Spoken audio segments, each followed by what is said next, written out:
Welcome to the channel. If your Electrolux washer is not draining, I'm going to take you through a few checkpoints and steps to get it working properly again.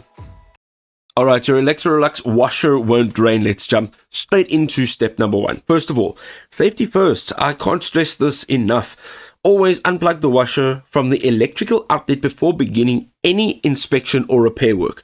This will prevent electrical hazards and it'll ensure that your safety is top-notch while working on the appliance. Accidents happen very quickly. The next step is to check and clear the drain hose. So examine the drain hose behind your washer for any kinks, twists, or visible blockages. Straighten any bent sections and remove debris to restore proper water flow from the machine to your home's drainage system.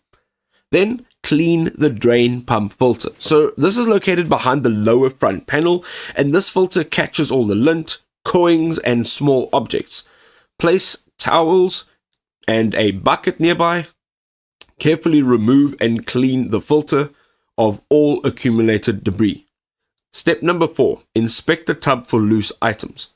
Small objects like socks, which we know always get lost, coins or buttons can fall into the drainage system and create blockages.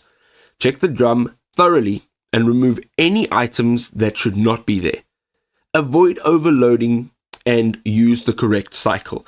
This, I think, is probably one of the largest problems because not everyone reads through the manual and has different cycles for different items. So overloaded washers can't actually drain effectively, and that's why they have the section where you can actually see how big your load is.